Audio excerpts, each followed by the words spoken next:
doença antiga no Brasil, talvez de um jeito diferente do que nós vemos hoje, mais inofensivo, talvez, tem a ver com as nossas origens. O Brasil é um país onde o Estado apareceu antes, surgiu antes do próprio país. A nação não existia e nós já tínhamos Estado dividindo o território e as posses, as propriedades das pessoas, inclusive os direitos sobre outros seres humanos. O Estado sempre prevaleceu sobre a sociedade, não havia sociedade, havia a exploração de um território e recursos naturais e humanos. Distribuição de privilégios, era isso o que o Estado fazia. Mercantilizar esses privilégios sempre esteve na origem dessa nação, dessa sociedade que vai se formando meio viciada. Nunca houve luta de classes nesse país, houve luta entre a sociedade e o Estado. O que se queria era participar do Estado e das prebendas que ele distribuía. Essa parecia ser uma nação destinada a ser a pátria da corrupção. Imaginava-se, eu pelo menos, que a democracia de massa pudesse destruir a corrupção. E a democracia de massa no Brasil acontece na Nova República, mais do que em qualquer outra ocasião anterior. Foi quando o número de pessoas votando no Brasil, posteriormente ao regime militar, podia nos caracterizar como uma democracia de massa vibrante, como todas as outras nesse planeta.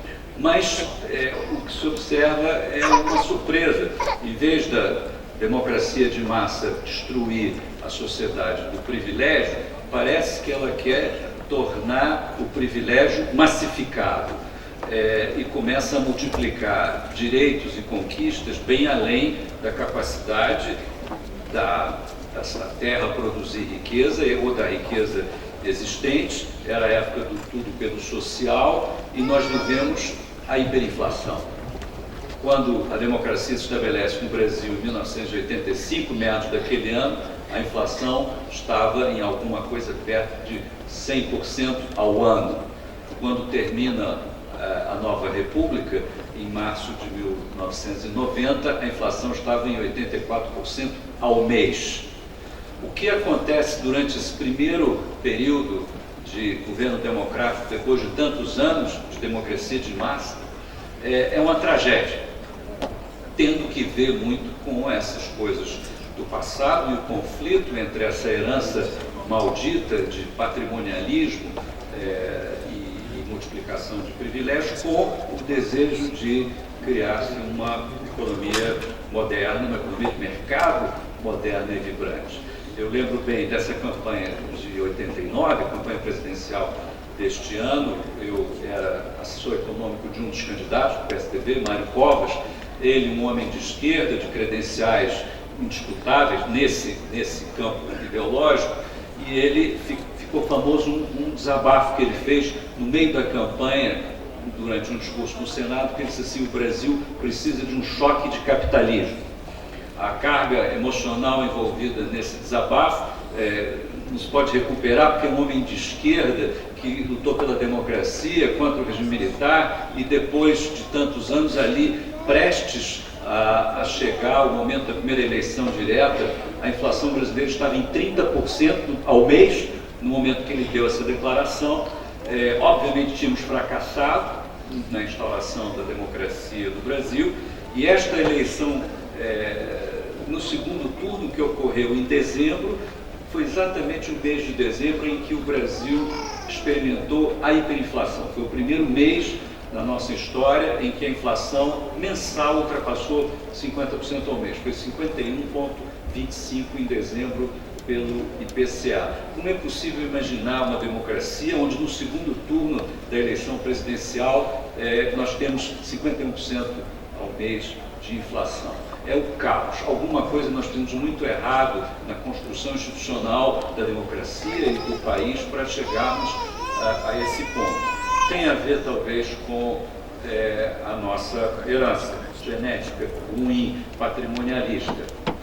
Mas conseguimos resolver o problema da inflação com o Plano Real e uma reconstrução das instituições do sistema monetário brasileiro, com o Banco Central desempenhando um papel muito importante em proteger a integridade dessa coisa importantíssima chamada a moeda nacional, como parte de uma montanha de outras reformas com o intuito de trazer a economia de mercado, a liberdade, como conceitos basilares do país.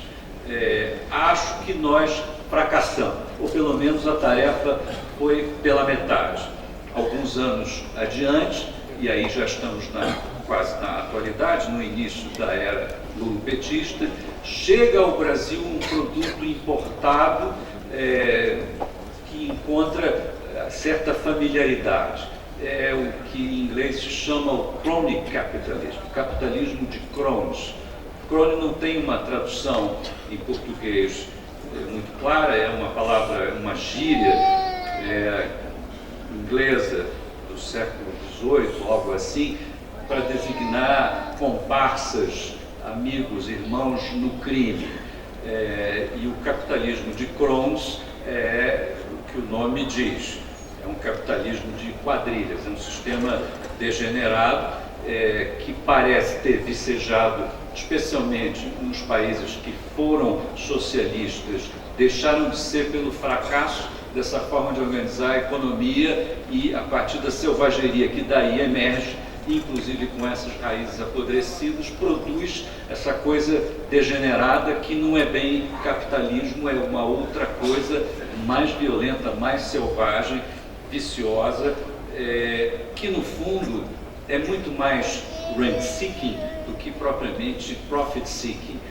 Buscar monopólios, arranjos institucionais com o intuito de proporcionar vantagens indevidas a detentores de direitos que não deveriam ter.